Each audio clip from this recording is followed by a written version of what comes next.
Salut à tous, bienvenue dans notre chaîne Business et Vie. Dans cette vidéo, nous allons voir ensemble comment tracer les profils à long projet. Voilà, comme je l'avais promis dans notre précédente vidéo, que nous allons voir comment présenter des profils sectionnés. Voilà, pourquoi présenter des profils sectionnés? Bon, généralement pour des raisons de présentation.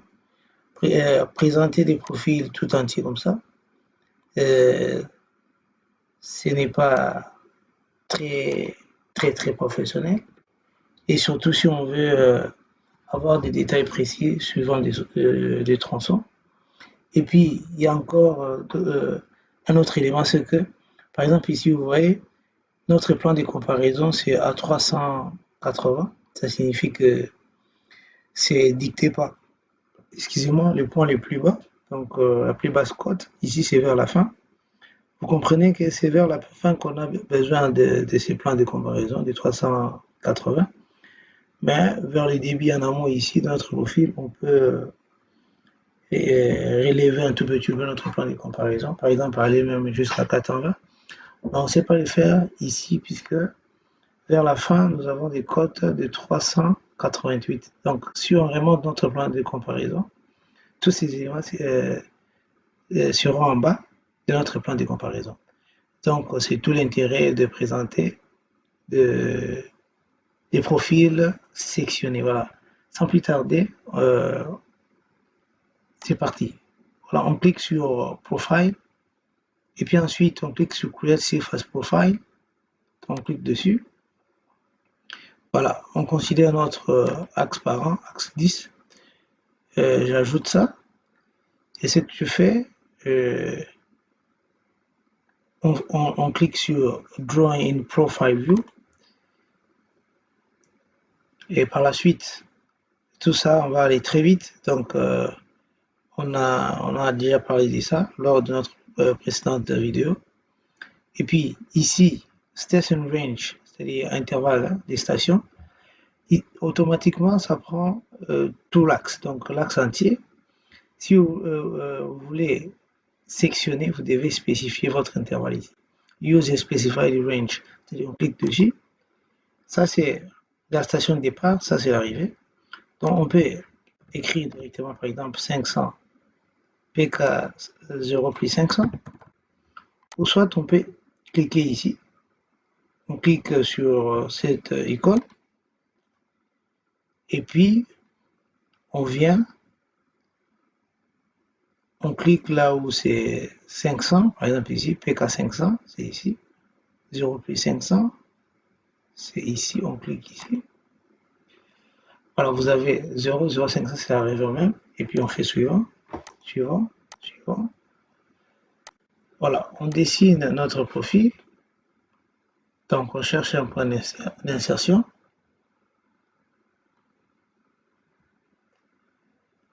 Il y a un petit bug, voilà, point d'insertion c'est ici, on le fait ici. Voilà, nous avons notre profil, le même profil ici, mais c'est sectionné entre 0 et 0 plus 500. Voilà, ici maintenant on peut très rapidement remonter notre plan de comparaison, par exemple à 420, on peut venir ici, Elevation, Use a Specified Height, on vient ici, on prend par exemple 420, comme plan de comparaison, ok, voilà, voilà, donc c'est le même profil, mais ici on a changé un tout petit peu le plan de comparaison, et j'aimerais avoir la même bande de données qu'ici, donc vous savez déjà comment on fait. Et je sélectionne notre dessin de profil à long et nous venons sur Profile View Properties, bande de données. Donc je peux tout supprimer et puis je prends section la data. Donc je commence par numéro PT, distance partielle, distance cumulée, code TN, code donc projet d'abord, projet, et puis on met l'écart, donc des nivellations de la différence entre TN et projet.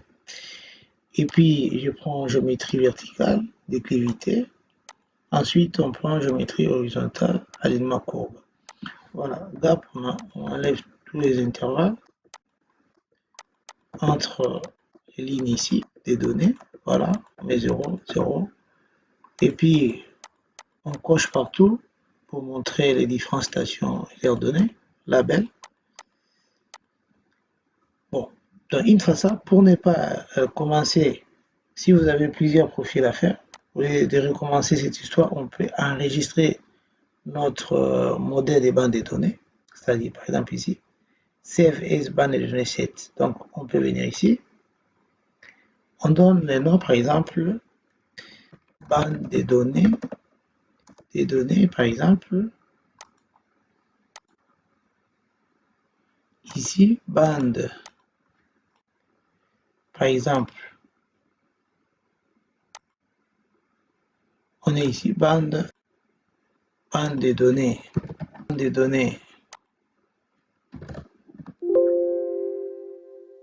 par exemple, on peut dire formation, bande de formation,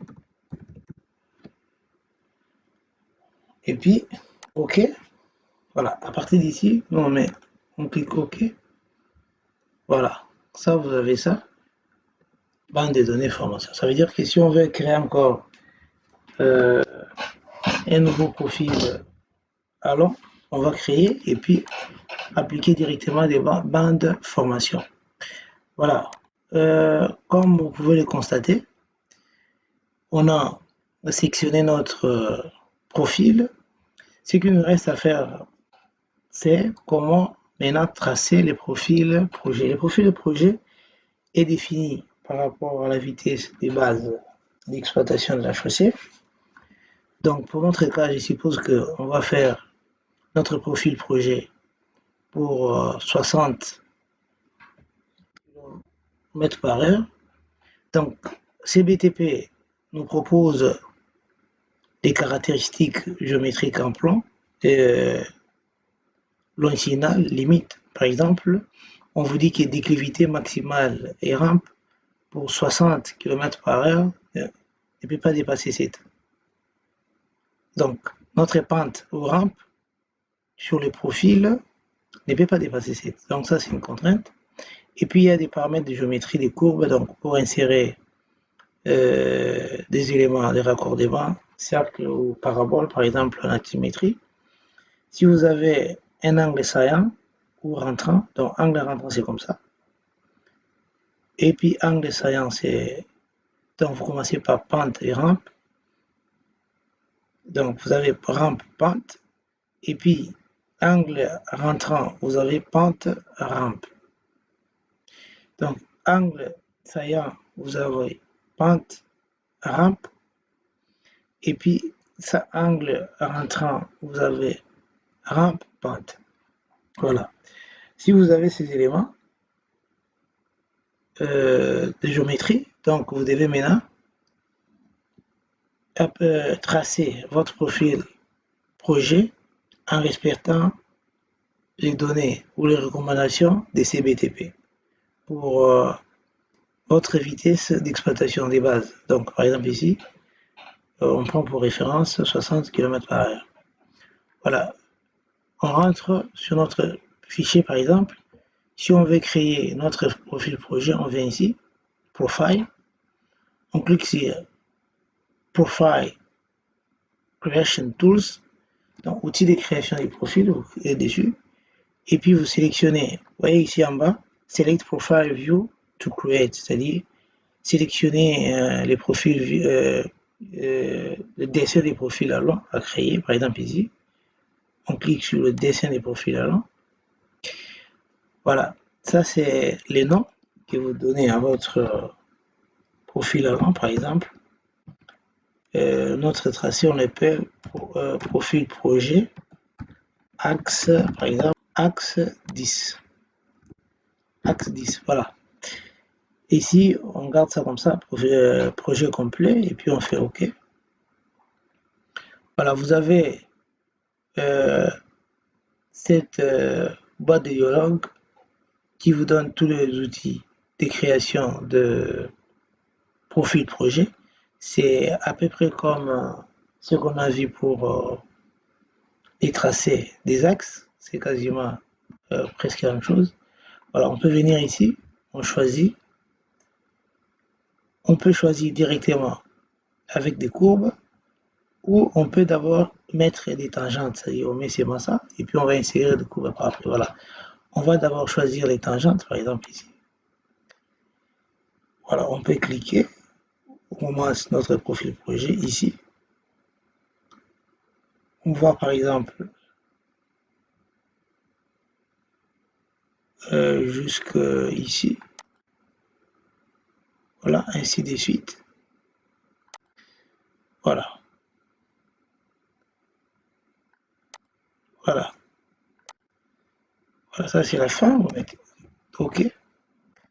Voilà. Ici, vous allez apprécier les pentes. Hein. Vous allez voir, par exemple ici c'est 24, c'est trop. Ici c'est 4, c'est à limite. Ça c'est 1. Et puis ça c'est 14.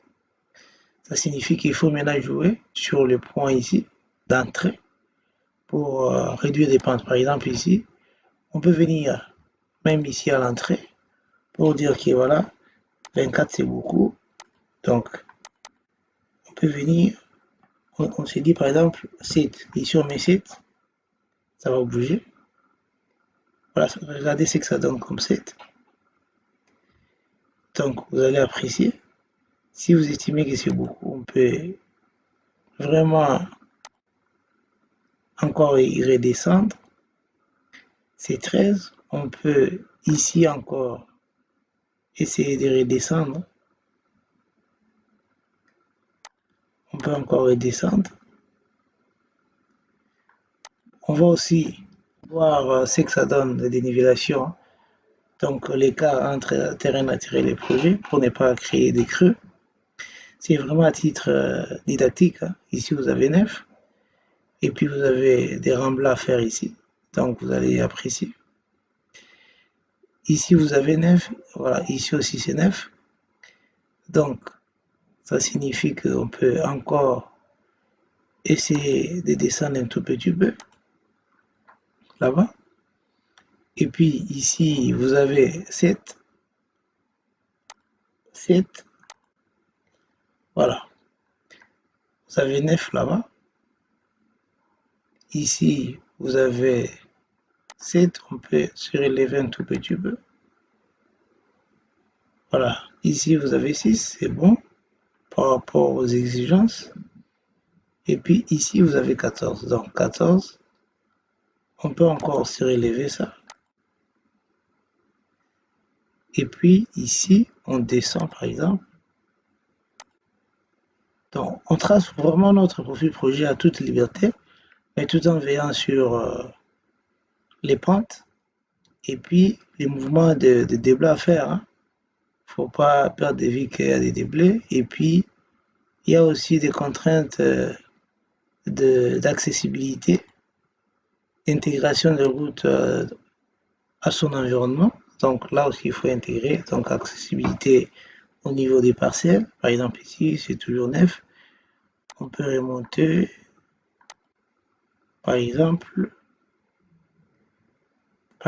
ici c'est 5,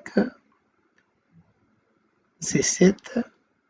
Bon, 7, on peut remonter un tout petit peu, par exemple, pour que ce soit pas trop limite, voilà.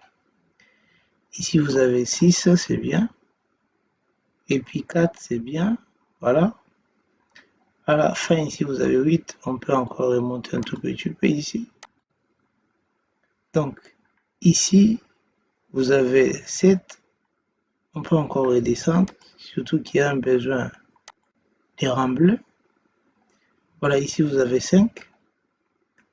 Voilà, ça signifie que notre profil ici, par exemple, ici au début, nous avons 5, 6, et puis 3, 5, voilà. Si on estime que c'est bon pour nous, Donc, on pouvait aussi modifier des pentes ici. On voit ce que ça va nous donner. Vous saisissez des grade out, c'est-à-dire pente sortie, pente entrée, grade in, c'est-à-dire, et puis ça c'est le point de changement des pentes. Voilà, ici, vous avez votre profil. Voilà, ça signifie que votre profil sera plus en remblai qu'en débleu. Donc, s'il y a encore intérêt de redescendre, vous allez apprécier s'il faut redescendre pour récupérer un peu, pour créer un équilibre. Mais bon, au-delà de ces profils projets, il faudrait maintenant penser à intégrer maintenant les courbes des raccordements entre des pentes, entre des tangentes. Voilà, c'est pratiquement les mêmes principes avec ce qu'on a vu avec le tracé. Donc, on peut venir ici, vous avez free courbe, ça c'est parabole. Donc, comme c'est altimétrique, on peut utiliser par exemple parabole. Voilà, select first entity. Donc, première tangente, par exemple ça, vous sélectionnez ça. Next, vous sélectionnez ça.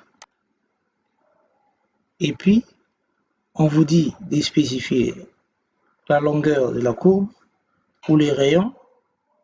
Et vous venez, vous choisissez entre la longueur de la courbe et le rayon. Donc, ici, ce qu'il faut faire, il faut venir ici. Comme c'est altimétrique, vous allez voir la nature de votre angle. Si c'est ça, bon, nous, c'est relativement plat. Hein. On peut choisir ici, par exemple, si on prend 60, par exemple, on peut choisir entre les deux. Bon, si c'est saillant, on peut choisir par exemple 3000. Rentrant, vous avez 2000. Donc, on prend par exemple 3000, on vient, on entre notre rayon ici, rayon de 3000.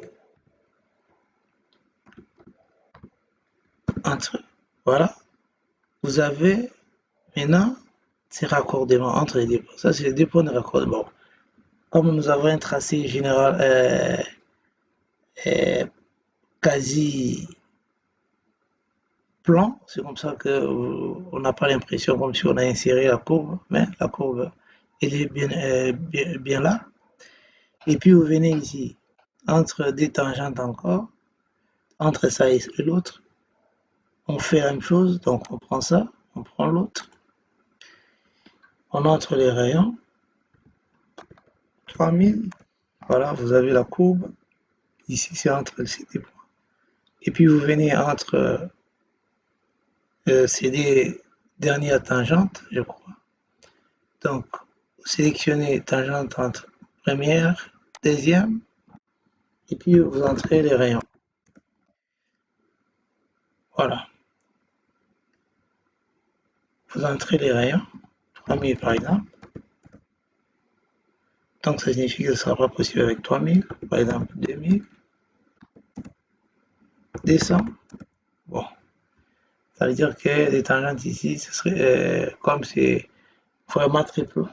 Il y a des rayons et qui ne permettent pas d'insérer la parabole. Voilà. Ça, on a inséré notre profil. Supposons que ça a répondu aux exigences du cahier des charges. On peut clore notre boîte de dialogue. Voilà. Vous avez votre profil projet. Voilà. On supprime tout ça. Donc, on n'a pas besoin de ça. On n'a pas besoin de ça. Et puis, on n'a pas besoin des pentes. Si vous voulez garder des pentes, tant mieux. Hein? Pour moi, j'ai pas besoin de ça. Voilà. Ça, c'est votre profil projet. Mais si vous regardez au niveau des bandes de données, rien n'a changé. Donc, vous avez toujours la différence entre projet et terrain naturel. Par exemple, code projet et terrain naturel, c'est toujours 0. Ce qui signifie que ce qu'on a intégré ici, ce qu'on a fait comme parabole, les données de notre profil projet ne sont pas encore intégrées dans notre jet des bandes de données. C'est-à-dire, c'est toujours code de terrain naturel égale code projet, voilà, comme c'était au départ. Maintenant, il faut modifier comment on le fait. Donc, pour le faire, on sélectionne notre bande de données et vous venez sur Profile View. Donc, vous cliquez dessus. Ici, bande de données. Vous avez notre bande de données. Tout maintenant, on les calque sur projet. Par exemple, numéro PT, on est là sur la première ligne. Vous venez ici. Vous prenez données sources. On prend maintenant notre projet. Profil projet. Ce qu'on avait noté PG axe 10. Donc on prend PG axe 10. Et puis on vient distance partielle. On peut prendre projet. Et puis on vient ici distance cumulée. On prend projet. Voilà. Code de terrain naturel, ça reste comme ça. Donc code projet, donc vous devez prendre un projet ici. Projet.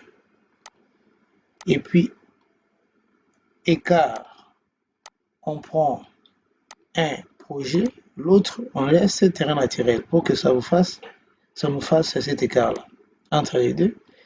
Et puis déclivité, nous prenons source projet. Et puis alignement courbe c'est en plan, donc ça n'a rien à voir avec les données asymétriques, donc ça garde la même chose. Et puis donc ça c'est relatif au tracé en plan. Donc, on fait OK. Voilà, maintenant ici on a des données qui ont changé. Par exemple ici, voilà, vous avez projet, terrain naturel, vous avez une dénivellation entre les 9 mètres, ce qui est énorme. Bon, on le prend vraiment à titre indicatif, hein. On n'est pas ici pour suivre tout ça. Ça, c'est très exagéré, puisque notre seule contrainte qu'on a utilisée ici, c'était la pente. Mais à une certaine situation, il est aussi recommandé de pouvoir intégrer l'accès au riverain. Donc ça, c'est vraiment très énorme, 9 mètres, mais c'est à titre indicatif. À titre vraiment, il ne faut pas prendre ça comme des valeurs de référence. Voilà, vous avez déjà des données qui ont changé ici. Donc ici, c'est positif puisque vous avez un profil ici en déblai. Mais si, par exemple, on prend un profil en bleu, vous voyez que c'est moins 11 ici, vous avez 11 mètres ici, ce qui est aussi énorme, mais suppose qu'il n'y a pas de contrainte au niveau de l'environnement. Et puis, voilà, ce qu'il faut retenir aussi que ça, c'est les profils de l'axe. Là aussi, on va en parler. Il y a des profils de l'axe et puis des profils décalés. Décalé, ça peut même être au-dessus de ça. Donc ça, il ne faut pas perdre de vue que c'est seulement l'axe de la chaussée qu'on a matérialisé. Et puis ici, donc, vous avez encore un autre profil en déblai, donc c'est 7, c'est ce que vous voyez là-bas. Donc, et puis, au niveau des déclivités, j'avais pris pour référence axe projet, vous voyez maintenant, vous avez des pentes de projet. On vous dit que la pente est moins 5,9, donc c'est quasiment la rampe. Et puis, la longueur, vous avez la longueur de 102. Donc, depuis le début ici, jusqu'à là où il y a changement des pentes. Voilà. Et puis ainsi de suite, vous avez courbe de raccordement avec notre rayon des 3000. Donc, c'est ici. On vous a donné même la longueur développée, notre courbe de raccordement. Ensuite, vous avez l'autre tronçon là, qui fait une pente de ça, de moins 9, donc, des moins 6,9.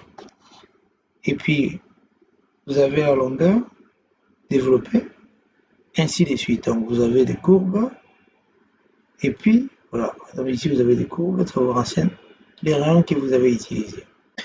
Voilà, j'espère que vous avez aimé. Je n'ai pas voulu faire une vidéo de beaucoup de minutes. Mais dans notre euh, vidéo qui va suivre, nous allons vous montrer comment modifier l'apparence des données à l'intérieur. Je n'aurais pas intégré ça ici, sinon on aura une vidéo dinaire. Comment modifier les apparences ici, les données ici. Même à l'intérieur, comment on peut modifier la taille, comment on peut modifier la couleur, texture, les positions, tout ça. On les verra tout prochainement. Et puis par la suite, on verra les projets 3D, comment on fait un projet 3D si c'est celui 3D, c'est-à-dire comment avoir vraiment votre chaussée matérialisée en plan et avec des mouvements des terres, on verra par la suite. Hein. Pour cette partie, j'espère que vous serez capable, je l'espère en tout cas, de tracer un profil un long projet. Merci d'avoir visionné cette vidéo et je vous invite une fois de plus à vous abonner à notre chaîne pour ne rien louper et cela nous aidera pour les référencements